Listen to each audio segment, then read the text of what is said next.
मम्मा हुँ, मम्मा ये घर आप कहते हो आपने खुद मैनिफेस्ट किया है, तो बताओगे ज़रा कैसे मैनिफेस्ट किया? एक्चुअली मैं यहाँ एक वो रहती थी, सुधा, तो उससे मैं हमेशा थोड़ा प्यार से बोलती रहती थी और मेरा मन मैं तो बहुत दिनों से सोच रही थी ऊपर का लेना, ऊपर का लेना। तो मैं सोचती थी कि क्या कहते कहीं मिल जाए ऊपर का। फिर वे जब एक दिन ये जाने का इसका प्रोग्राम हो गया कि मैं चली जाऊँगी।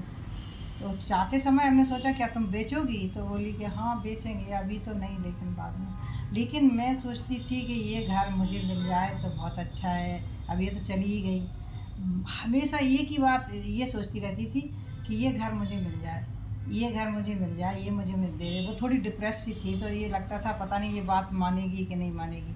और एक दिन अचानक उसका फ़ोन आया और उसने कहा कि मैं घर बेचूँगी, आपको लेना तो नहीं है? हम कि हाँ बिल्कुल लेना है। तो उसने सही रेट पे भी हमसे बात कर ली, जबकि उसके भाई का मन नहीं था कि वो हमें देगा।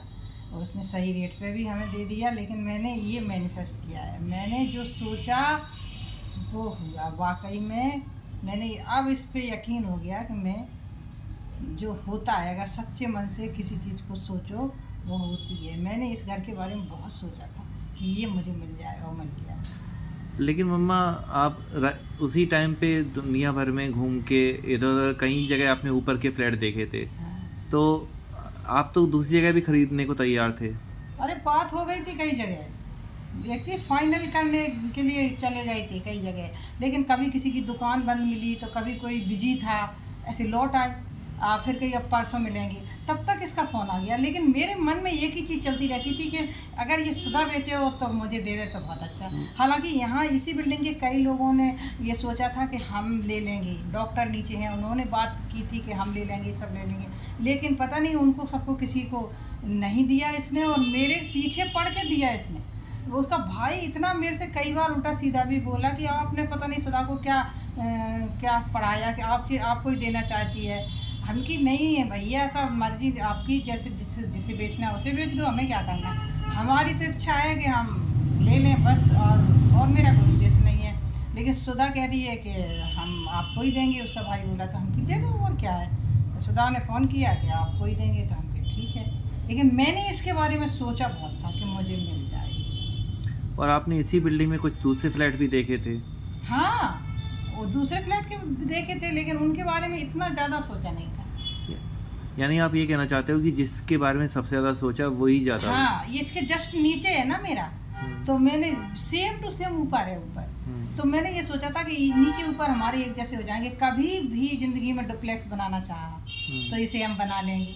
तो हुँ। ये मेरी इच्छा थी और कुछ नहीं। बस इसलिए मैंने इसके बारे में सोचा था।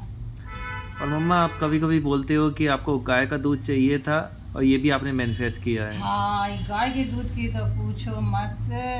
मैं भगवान से कह तो नहीं सकती मैं ज़्यादा करती हूँ, लेकिन ईश्वर से थोड़ा मन लगा हुआ है। तो मैं इनके लिए ये सोचती थी, हे कान्हा आपके लिए गाय के दूध का हम भोग लगाएँ और कैसे लगाएँ, कहाँ से मिलेगा।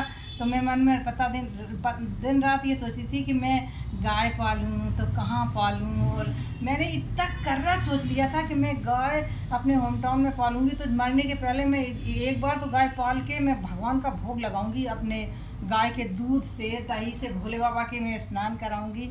और गाँव में नित्य प्रति भोले बाबा को कच्चे दूध से स्नान कराती हूँ, शिवलिंग का अपना मंदिर में रखे हुए हैं। और मेरी इतनी इच्छा कि मैं ये समझ ले, मैं कह नहीं सकती कि मेरी कितनी इच्छा थी। और आज भगवान ने इतना ज़्यादा किया है कि गौशाला का पता चल गया।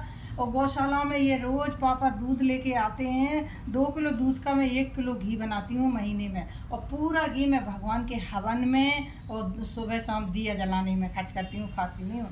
सिर्फ भगवान के लिए समर्पित है वो गाय का घी, दूध, दही। ये सब वो दूध खाते हैं, दूध खाते हैं।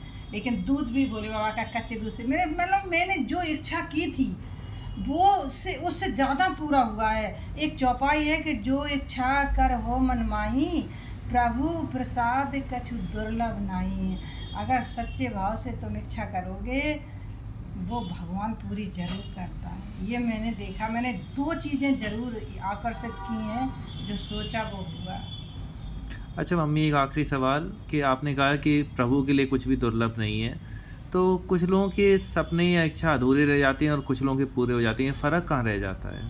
फ़र्क ये हो जाता है कि पहले भगवान उनको प्योर करता है अंदर से, और जब अंदर से प्योर हो जाते हैं, जब भगवान से उनका कनेक्शन हो जाता है तो उनकी इच्छा ज़रूर पूरी होती है, लेकिन उसके लिए उन्हें प्यूरीफाई करना पड़ता है। जब आत्मा शुद्ध देखते हैं, उनके लिए ही देर हो जाती है जब थोड़ी उनकी परीक्षा लेते हैं भगवान। और जब परीक्षा में देखते हैं ये खरा उतर गया, ये सच्चा भक्त है हमारा, फिर तो उसकी इच्छा पूरी करने में बिल्कुल कसो कुछ। कभी कभी कोई इंसान शुरू से ही बहुत अच्छा होता है लेकिन उसको फिर भी देर लगती है, तो उसका प्रारब्ध होता है, वो उसे प्रारब्ध, लेकिन उसकी अच्छाइयों से उसका प्रारब्ध जल्दी कट जाता है और फिर मिलता है तो इतना बेमिसाल मिलता है कि कोई कल्पना भी जो उसने सोचा भी नहीं था। जैसे सुदामा ने सोचा भी नहीं था, जो भगवान ने सुदामा को दे दिया। इसके लिए थोड़ी गए थे सुदामा, जो उन्हें मिला वो तो सिर्फ भगवान से मिलने गए थे, मुट्ठी भर चावल ले गए थे कि हमारे परिवार का भरण पोषण होता रहे, बीवी ने पहुंचा दिया था। लेकिन उनके अंदर ऐसा कुछ भी नहीं था कि बड़ा साम्राज्य मिल जाए या कुछ, लेकिन ईश्वर उसको वो दे देते हैं जो इंसान सोचता नहीं है। तो लेकिन बस भगवान से जुड़ना पड़ता प्योर आत्मा से, और इंसान प्योर हो नहीं पाता कभी कभी, कोई और कोई वाकई में हो जाता है। मैं अपनी तारीफ तो नहीं करूँगी, लेकिन मेरी जो इच्छा भगवान पूरी कर रहा है तो वो मेरे को ऐसा लगता है कि छोटी छोटी इच्छा पूरी करके दिखा रहा है। हो सकता है जो हम सोच रहे हैं उससे ज़्यादा अच्छा अब मिलने वाला हो। तो अगर कंक्लूज़न या समरी यानी सारांश निकालें तो यही होगा कि बस सच्चे दिल से भगवान से जुड़ जाओ, इच्छाएं अपने आप होंगी। अपने आप इच्छाएं पूरी होती हैं, तुम बस ईश्वर से जुड़ जाओ। जुड़ने में कोई कंजूसी नहीं करो, ना ही मन में कोई भेदभाव रखो कि भगवान के प्रति कुछ भी सोचो, समर्पण कर दो पूरा अपने आप को। ठीक है मम्मा, थैंक यू।